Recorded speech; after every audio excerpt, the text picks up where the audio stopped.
Yeah, I think a lot of ravers know how hard it is just to meet Hedex just normally. Yeah. But like being able to perform at his show as well. Yeah. So how was the build up towards it? So it was basically the week before I got a message from Jasper going, hi, we want to go and meet some of the people that entered the competition. And then, join this call. And then they're just sort of keeping it on the down, like, oh, it's good to see you. Your blend was super nice. And just, having a little chat. And then Hedex just comes out with, oh, I'm pleased to let you know you've won. I'm like, what? You can see me just like, I didn't expect it at all. Like, I was thinking, nah, there's no way. Welcome to Studio 8 Podcast. I'm joining with FMS today, man. How you doing? I'm good, man. I'm good. Good to be here. So obviously we just did a set at the back. That's going to be on YouTube soon. I'm still blown away from it. But so what do you think of the studio? Amazing. It's so nice. Like I walked in, I was like, wow, this is something else. Like going to where the decks are and the equipment, it's 3000s. It's super nice. The sound system's clean. Like it's perfect. It was like club standard. It was super fun to go and do a mix. Oh, that's great to hear. I mean, the studio is just insane. Proper booth level as well, which we like. So I want to start off by saying, what was the first pair of decks you actually bought? Oh, so the first pair of decks I bought were the Pioneer DDJ 400s. Oh. So I was debating if I was getting the spec down, the 200s, the 400s, but I was sort of like, oh, there's more to it. Like those decks, you can, if you just need two channels, you've got everything you need basically. Like you've got effects, you've got the filters, you've got everything. So. And because I was starting DJing when I was first getting into it, I was getting into bassline and the sort of the bass house, crewcast sound, all those sort of guys, Skepsis, Dark CTS7, massive fans of them, still am. And I was mixing bassline to start off with in the start of 2020 when I was a month before COVID when everyone else bought decks. So that was, it was sort of a miracle that I bought them. And then well, not a miracle at all, but it was, I got them and then a month later you couldn't go outside. So it was all I did for years, basically. While we were stuck inside, was just all I do is mix. And it was really good to sort of learn the ropes from that. And just, and then a couple months after that, well, I think it was about 8 or 9 months after I bought my next pair of decks, which were the FLX 6s. And they're the ones that I still use to this day. I've been through 2 of them because the faders have just when you're doing I'm a bit aggressive with chops and stuff. And I've learned to sort of tame that a bit, but a lot of faders have gone flying off, so I've had to do a second FLX6 now, but I've gone through. But they're for me, it's just when you're practicing for shows and stuff, the perfect X. You've got 4 channels, you've got all the effects that you need. It's everything you can just plan a set with and get practice with, and I think they're great. That's a good point. I mean, I've got DGJ 200s at home, and I'm due an upgrade. I think next ones I'm going to get FLX6s. Obviously, we see all your lives as well.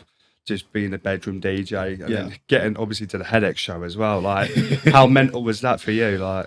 Oof. Best experience of my life. Was incredible. I've never been more nervous in my life for anything. The drive down from Nottingham to Wembley was terrifying. I had some really good friends. I had Chenners or James, Chenners' DJ name, who's also smashing it, and I had a bunch of other people with me as well who are lovely, and they were really nice when I was sort of terrified going down.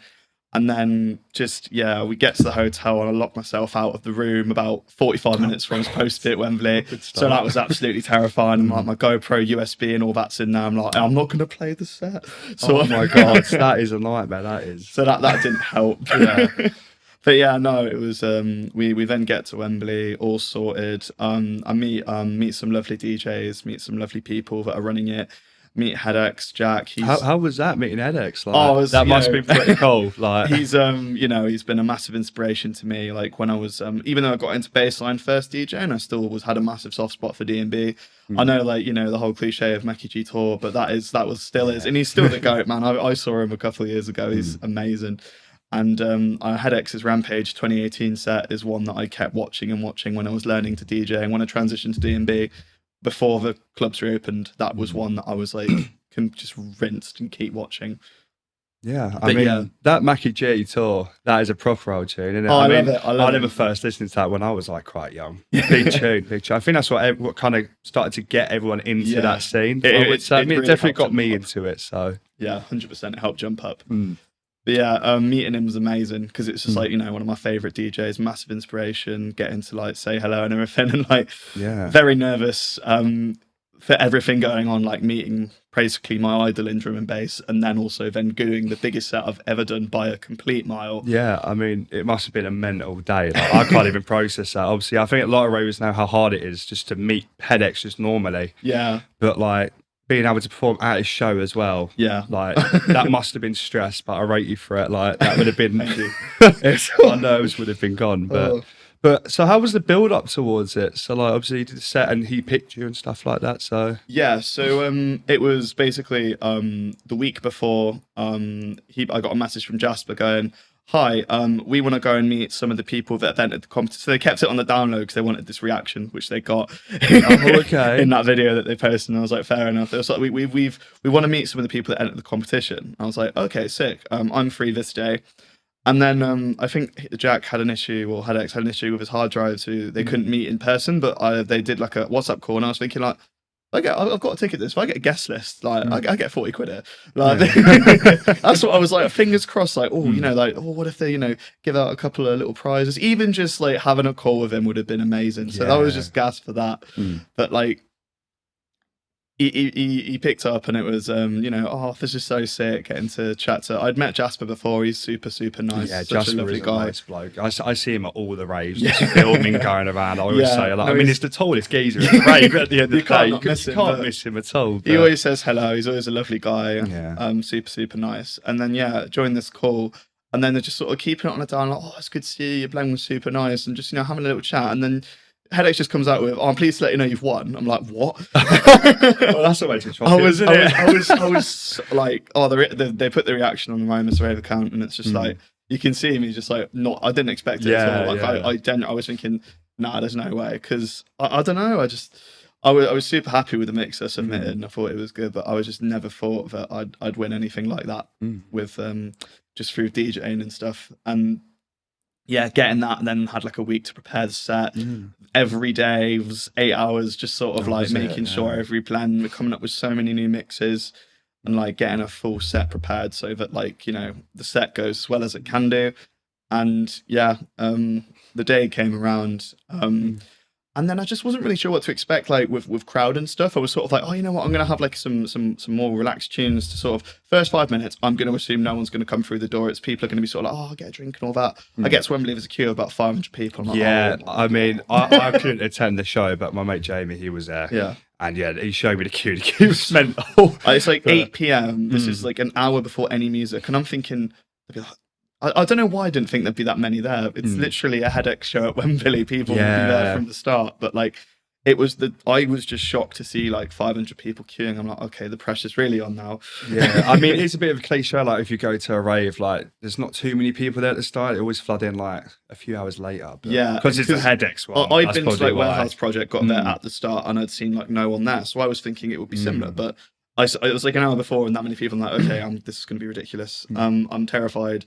I'll always massive shout out to Telex, because I was terrified throughout the whole thing, and she was really nice and very helpful. Just that's sort nice, of like really nice, supportive, and she still has been throughout like when I've been DJing and stuff, sending tunes and stuff. Like she's super lovely DJ.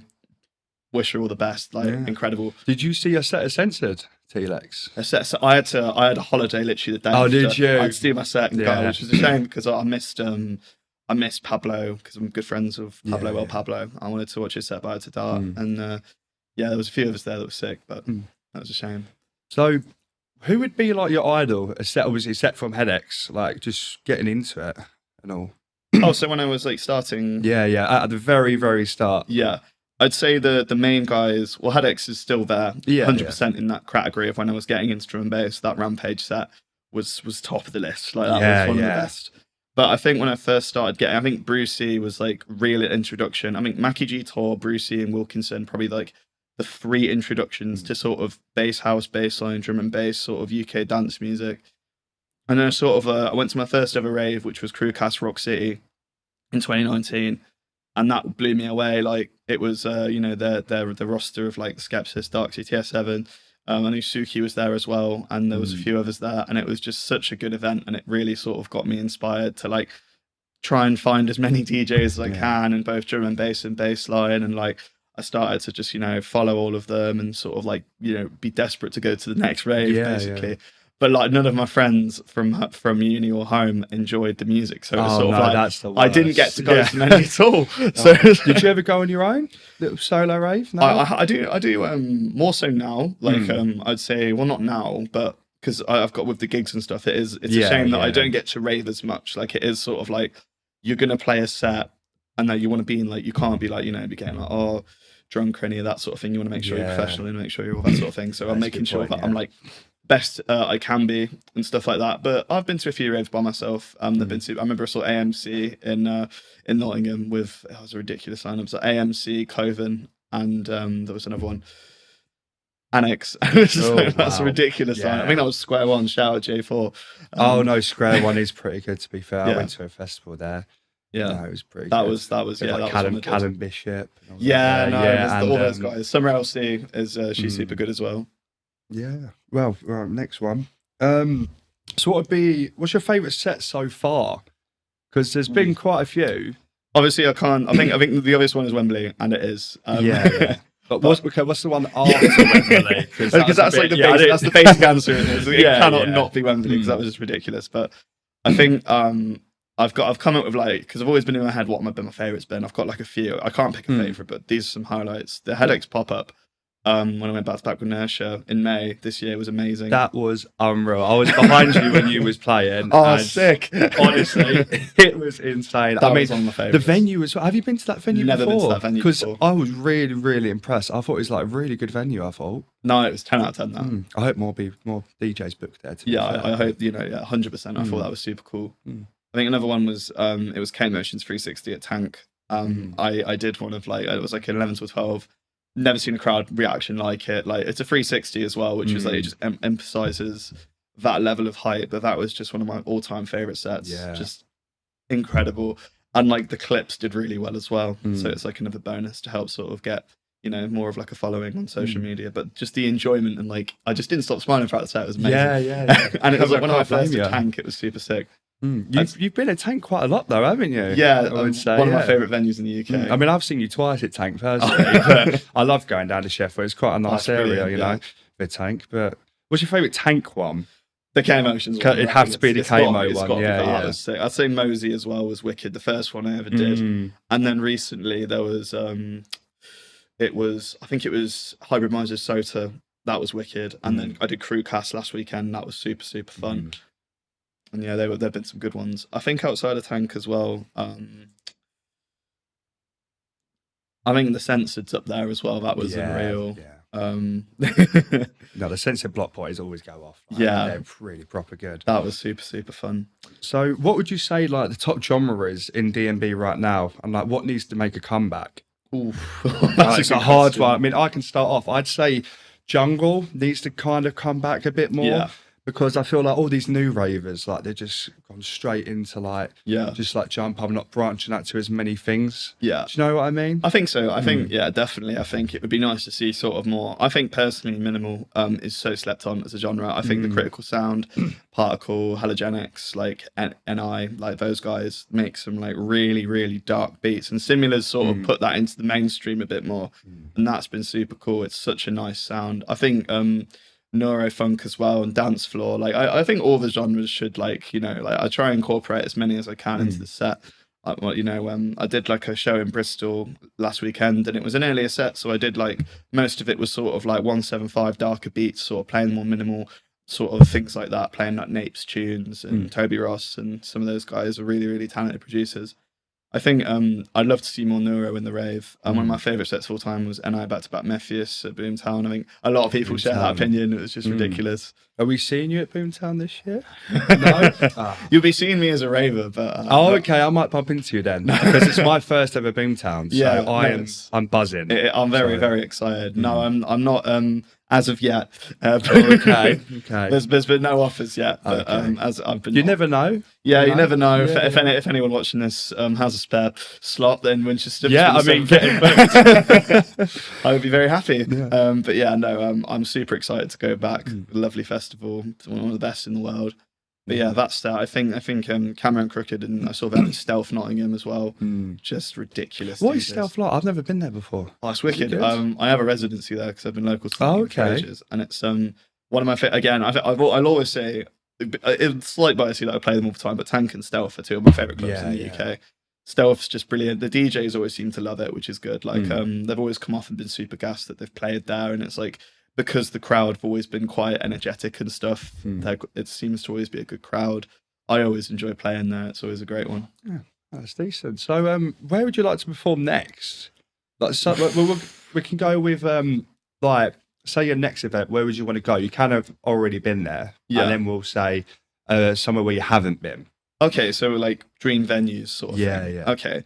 Well, I think one that's been I really want to do is Rock City. That's a good choice. Rock City, just because that's a personal one. Because I've been going to Nottingham for 4 years. I've been to literally, I believe, every All Stars event there, and every Crewcast bar one. So I've literally been to every rave there that they've done since they started doing proper big, like sort of the big guys started doing events in there. And I did like some of the other guys, like what are they called? Cirque du Soleil as well. And it's just such a good venue, dream venue.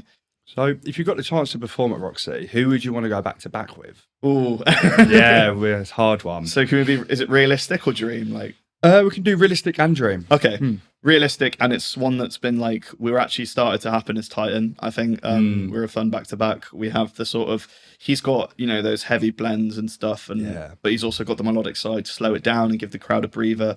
And sort of, I think we've tested it because we've got 2 coming up. We've got Bass Fest and we've got Grubhub in Leeds next weekend, not next weekend, the weekend after, where it's going to be the debut of it, and we're looking forward to testing it out. Really, I think dream back to back's obviously Hedex. yeah. I mean, do you think that could happen one day? I mean, you never know.